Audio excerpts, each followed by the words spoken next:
Halo teman-teman semua, perkenalkan kami dari kelompok 5 akan menjelaskan dan mempresentasikan materi mengenai proxy server.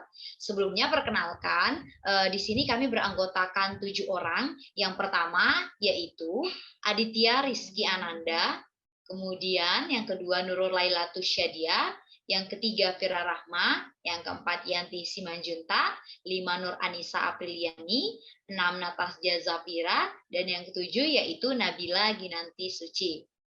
Untuk pokok pembahasan yang akan kami jelaskan mengenai proxy server, yaitu yang pertama, mengenai konsep dasar dari proxy server, kemudian bagaimana cara kerja dari proxy server, manfaat dan fungsinya, jenis-jenisnya, kemudian pengujian dari proxy server itu sendiri, kelebihan kekurangan, proses instalasi, dan konfigurasi dari proxy server. Baik, untuk penjelasan yang pertama yaitu mengenai konsep dasar dari proxy server akan dijelaskan oleh Saudari Nurul Laila. Kepada Nurul, kami persilahkan. Baiklah, saya akan menjelaskan mengenai konsep dari proxy server.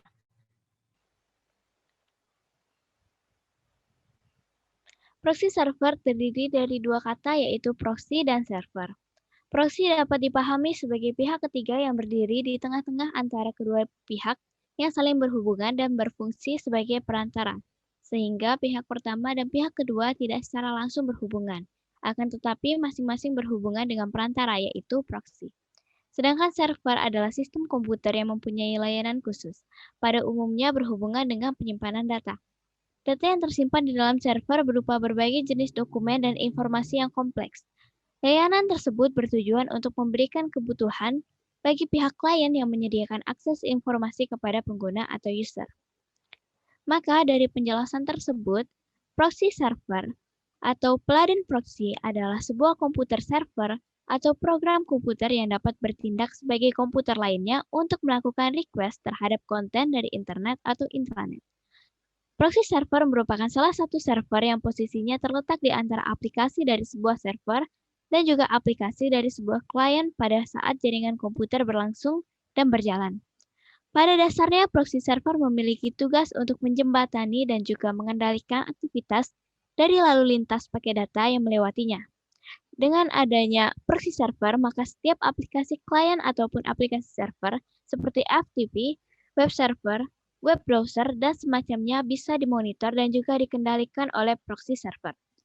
Untuk penjelasan selanjutnya akan dijelaskan oleh Saudari Nabila Ginanti Suci. Kepada Saudari Nabila dipersilahkan. Pada umumnya, ketika seseorang mengetikkan alamat sebuah website, Internet Service Provider atau ISP akan mengkoneksikannya langsung ke alamat website tersebut. Tentu saja akan berbeda jika pengguna menggunakan proxy server. Agar lebih mudah memahami, bisa perhatikan ilustrasi yang terlihat di layar. Jadi ketika menggunakan proxy server, koneksi yang digunakan tidak langsung terkoneksi ke alamat website tersebut, melainkan akan terhubung terlebih dahulu ke proxy server, lalu dilanjutkan ke alamat website yang dituju. Dengan hal ini, alamat IP yang digunakan bukanlah alamat IP asli, melainkan alamat IP dari proxy server. Seperti itulah kira-kira cara kerja proxy server. Selanjutnya, pembahasan tentang manfaat dan fungsi proxy server yang akan dijelaskan oleh rekan saya, Yanti Simanjuntak. Baik, terima kasih untuk Uci. Di sini saya akan membahas mengenai manfaat dan fungsi dari proxy server. Untuk yang pertama, yaitu mengenai manfaat dari proxy server. Ada beberapa manfaat dari proxy server itu sendiri. Yang pertama, yaitu mengontrol penggunaan internet. Maksudnya, yaitu dengan menggunakan proxy, misalnya para orang tua itu akan lebih mudah mengontrol anaknya ketika sedang menggunakan internet. Selain itu, biasanya pada perusahaan juga menggunakan proxy agar para karyawannya tidak membuka situs website yang dapat mengganggu produktivitas karyawannya. Selain itu, perusahaan juga bisa memonitor dan melog semua permintaan web, sehingga meskipun mereka tidak memblok website, mereka tahu berapa banyak waktu karyawannya yang menghabiskan waktu untuk membuka website. Selanjutnya, manfaatnya adalah sebagai media penyimpanan dan kecepatan. Manfaat lain dari proxy ialah proxy bisa melakukan cache, sehingga saat kita meminta data dari website website yang pernah dikunjungi sebelumnya, mereka hanya mengambil dari simpanan mereka saja. Hal ini akan membuat akses internet kita menjadi lebih cepat. Dan yang ketiga yaitu privasi yang terjaga. Jadi misalnya perusahaan yang menggunakan proxy untuk browsing internet sebenarnya itu memiliki privasi yang lebih terjaga. Alasannya yaitu karena beberapa proxy akan mengubah alamat IP dan data informasi pribadi lainnya. Hal ini akan membuat server akan menerima alamat baru yang diakses lewat IP, sehingga data akan lebih aman dan tidak mudah untuk dicuri. Selanjutnya yaitu mengenai fungsi dari proxy server. Untuk fungsinya, itu ada 3 fungsi utama dari proxy server. Yang pertama yaitu sebagai connection sharing. Artinya adalah proxy server itu berfungsi sebagai gateway yang menjadi batas antar jaringan lokal dan jaringan luar. Pada gateway juga bertindak sebagai titik dalam sejumlah koneksi dari penggunaan lokal yang akan terhubung kepadanya dan koneksi jaringan luar juga terhubung padanya. Sehingga koneksi dari jaringan lokal ke internet akan menggunakan sambungan yang dimiliki oleh gateway secara bersama-sama, atau dengan kata lain connection sharing. Yang kedua yaitu sebagai filtering. Artinya yaitu di sini proxy server berfungsi sebagai firewall atau dinding API. Jadi paket filtering yang digunakan untuk melindungi jaringan lokal terhadap gangguan atau serangan dari jaringan luar, sehingga dapat dikonfigurasi untuk menolak situs web tertentu pada waktu-waktu tertentu. Yang ketiga yaitu dan yang terakhir fungsinya adalah sebagai caching. Pada proxy server memiliki mekanisme penyimpanan objek-objek yang sudah diminta dari server-server di internet. Nah, untuk mekanisme caching akan menyimpan objek-objek yang merupakan permintaan dari para pengguna yang diperoleh dari internet. Baik, itu penjelasan mengenai manfaat dan fungsi proxy server. Selanjutnya yaitu dibahas mengenai jenis dari proxy server yang akan dijelaskan oleh saudara Adit. Pada Adit, kami persilakan.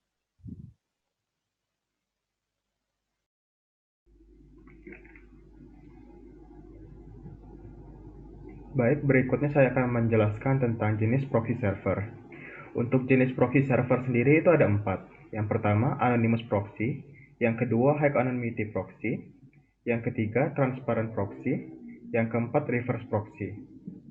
Untuk penjelasannya sendiri, pertama itu anonymous proxy. Anonymous proxy itu adalah jenis proxy yang memberikan informasi mengenai komputer pengguna. Jadi, website itu mengetahui kalau kita menggunakan proxy, tetapi website tidak mengetahui IP address kita. Dia hanya mengetahui IP address milik proxy tersebut. Nah, selanjutnya ada high anonymity proxy.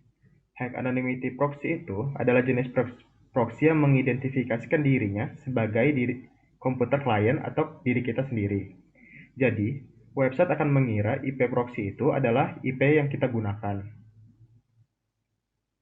Selanjutnya ada transparent proxy. Transparent proxy itu akan melanjutkan permintaan dari komputer kita oleh server proxy menuju server website. Jadi, kita itu tidak akan melihat data secara langsung, tetapi data yang kita lihat adalah data yang telah dicerminkan dari server proxy, sehingga website sendiri tidak mengetahui kalau kita mengakses website itu.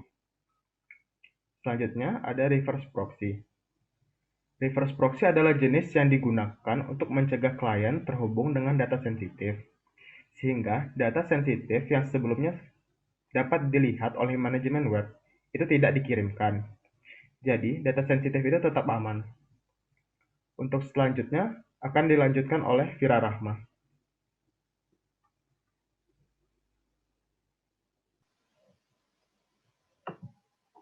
Baik, selanjutnya yaitu pengujian proxy server. Sebenarnya, pengujian proxy server bergantung pada arsitektur dalam jaringan yang dibangun, sehingga parameter yang diujikan pun dapat berbeda-beda.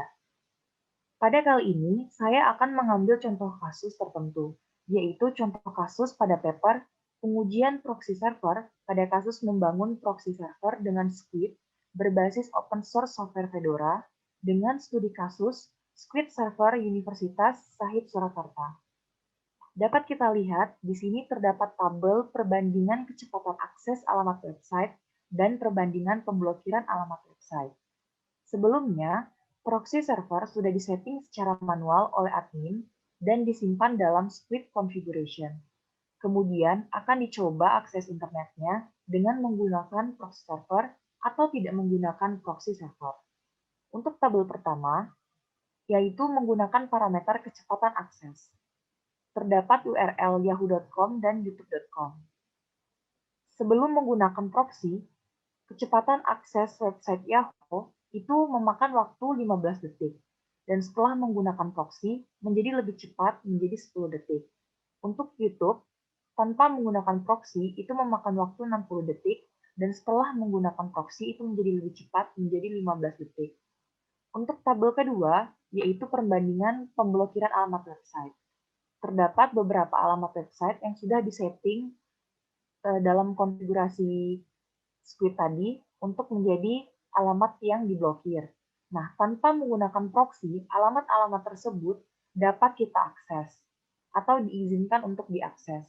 Nah, setelah kita menggunakan proxy yang sudah kita setting sebelumnya secara manual, alamat website tersebut tidak dapat diakses atau ditolak. Untuk penggunaan proxy server di Universitas Shahid Surakarta ini sebagai caching dapat mempercepat pemakaian internet. Situs-situs yang diakses oleh sivitas universitas ini juga tersimpan dalam proxy server. Sebagai pembatas situs yang akan diblokir, perlu adanya pengaturan daftar blokir situs-situs yang mengandung trojan, virus, worm, dan pornografi yang dapat dilihat dari histori di penyimpanan dalam proxy server. Pemanfaatan proxy server di universitas ini berfungsi sebagai firewall, keamanan jaringan, dan pengendalian jaringan klien di universitas yang bisa diatur dan tidak disalahgunakan dalam pemakaian internet di Universitas Shahid Surakarta. Jadi, pada dasarnya pengujian proxy server ini bergantung pada jaringan yang kita bangun. Setelah kita menginstal dan mengkonfigurasi aplikasi proxy server, kita akan melakukan pengujian terlebih dahulu. Apakah proxy server tersebut sudah berjalan sesuai dengan yang diharapkan atau belum. Misalnya, kita sudah melakukan setting manual, kita cek dulu apakah website tersebut sudah terblokir secara otomatis, ataukah kecepatan itu meningkat setelah menggunakan proxy atau tidak.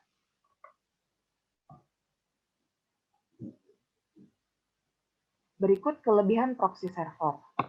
Dengan menggunakan proxy server, kita dapat memblok suatu website sekaligus mengakses situs yang diblok. Jadi kita dapat mengatur itu di proxy server configuration atau di Squid configuration. Yang kedua, lebih lama terlacak atau mungkin tidak terlacak. Yang ketiga, responnya menjadi lebih cepat. Karena apabila data di-request untuk kedua kalinya, karena klien hanya menghubungi proxy di awal. Selanjutnya, adanya fitur filtering, baik filter pengguna, waktu, dan konten yang diakses. Selanjutnya, untuk kekurangan proxy server, yang pertama, bandwidth berkurang. Ini karena terjadinya perpindahan IP. Yang kedua, proses request terhadap suatu data untuk pertama kalinya akan lebih lama, karena kita harus melalui proxy server terlebih dahulu. Untuk yang ketiga, pencurian username dan password bisa saja terjadi. Selanjutnya, untuk instalasi akan disampaikan oleh Saudara Testu. Selanjutnya adalah instalasi proxy server Squid. Nah, untuk proxy server terdapat beberapa aplikasi yang digunakan, yaitu salah satunya Squid. Squid merupakan sebuah program atau aplikasi gratis free software dengan lisensi GPL atau GNU General Public License yang dirancang untuk melakukan fungsi sebagai web proxy dan web caching. Sebagai web proxy, Squid akan menjadi perantara antara klien web dan web server dalam transaksi web. Squid akan memforward request klien ke server. Ada dua cara untuk menginstal aplikasi Squid ini. Yang pertama adalah dapat dilakukan dengan mengakses link yaitu squid.diladel.com dan mendownload versi yang diinginkan. Lalu, tinggal mengikuti langkah-langkah yang diperlukan. Cara yang lainnya adalah menggunakan kode install yaitu apt get install Squid 3 jika ingin menginstal Squid versi 3. Kode ini digunakan pada command prompt. untuk Windows. Selanjutnya adalah konfigurasi proxy server Squid yang akan dijelaskan oleh Nur Anissa.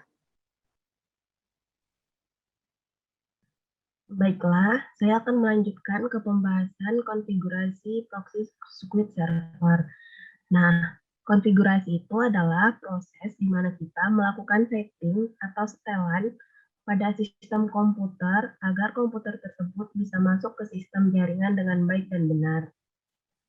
Di sini, jenis proxy server yang akan kita coba adalah transparent proxy server. Langsung saja kita masuk ke langkah-langkah untuk konfigurasi proxy server. Langkah yang pertama yaitu masuk ke file Squid dengan mengetikkan perintah nano/etc/squid/squid.config. Kemudian kita klik Ctrl W, kita cari kata http://port 3128 dan masih pada file Squid lain, hapus tanda pagar dan tambahkan tulisan transparan karena di sini kita menggunakan transparent proxy server. Teman-teman dapat lihat pada gambar yang tertera pada slide. Kemudian untuk langkah selanjutnya,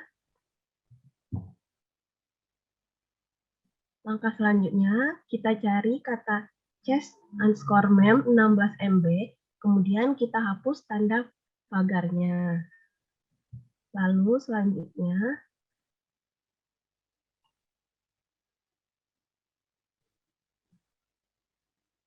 kita cari kata chest_mgr webmaster, kemudian kita hapus tanda pagar, lalu ubah webmaster menjadi domain yang kita inginkan.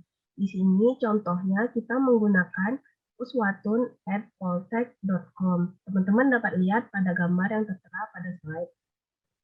Kemudian,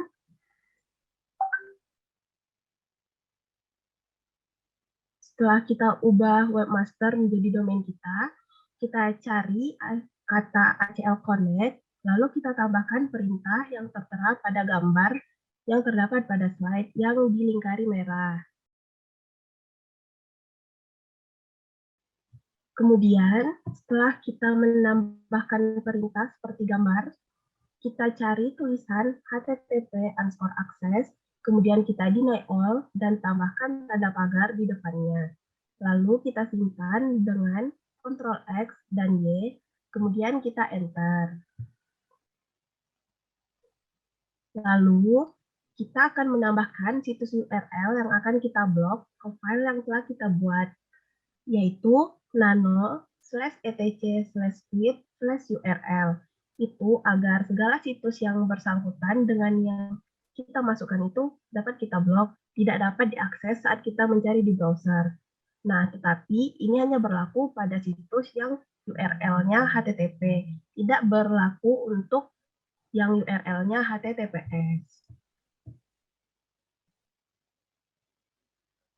Kemudian, kita tambahkan keyword yang akan kita blok pada file yang telah kita buat. Kita ketikkan perintah nano/etc/squid/key. Ini bertujuan agar keyword yang bersangkutan dengan yang kita blok tidak dapat diakses saat kita mencari browser.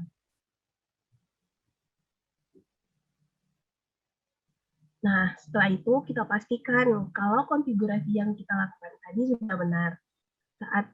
Saat membuat swap, yaitu squid/z. Nah, teman-teman dapat lihat pada gambar. Kemudian, kita tambahkan konfigurasi pada IP table. Kita langsung saja masuk ke nano/etc/rc.local. Kemudian, tambahkan perintah seperti yang dapat dilihat pada slide. Teman-teman dapat lihat perintahnya pada slide yang tertera. Kemudian, setelah berhasil kita memasukkan perintah tersebut, kita lakukan restart terhadap Squid dengan mengetikkan service squid, kemudian restart. Nah, setelah itu kita buka Mozilla dan masuk ke option, lalu setting connection-nya. Kita pilih manual proxy configuration. Teman-teman dapat lihat pada slide yang tertera, itu HTTP proxy-nya sudah terubah seperti yang kita inputkan tadi. Nah, kemudian pada PC client, kita coba untuk buka browser, lalu ketik URL yang telah kita blok tadi. Contohnya yaitu bukalapak.com. Nah, karena proksinya sudah berhasil, maka hasilnya akan error seperti yang terlihat pada slide. Baiklah, itu saja untuk langkah-langkah konfigurasi proxy server, dan dapat dilihat bahwa konfigurasi yang kita lakukan telah berhasil. Dan terima kasih, saya kembalikan kepada moderator. Baik, selanjutnya yaitu kami akan menjelaskan dan membacakan daftar pertanyaan yang sudah kami buat sebagai bahan diskusi. Pertanyaannya adalah yang pertama, menurut teman-teman, mengapa perlu menggunakan proxy server? Yang kedua, jelaskan bagaimana cara kerja dari proxy server. Dan yang ketiga, yaitu apakah internet positif dapat dibuka menggunakan proxy server. Baik, dari penjelasan yang sudah kami paparkan sebelumnya, dapat ditarik kesimpulan yaitu bahwa proxy merupakan perantara antara server dengan klien. Dan dengan menggunakan proxy server, maka dapat memblok suatu website sekaligus mengakses situs yang diblok. Ketika kita mengakses, akan ada kemungkinan lebih lama terlacak, atau mungkin tidak bisa dilacak. Dan responnya juga akan lebih cepat. Demikianlah presentasi dari kelompok kami. Kami mohon maaf jika ada kesalahan kata. Kami ucapkan terima kasih dan selamat menyaksikan.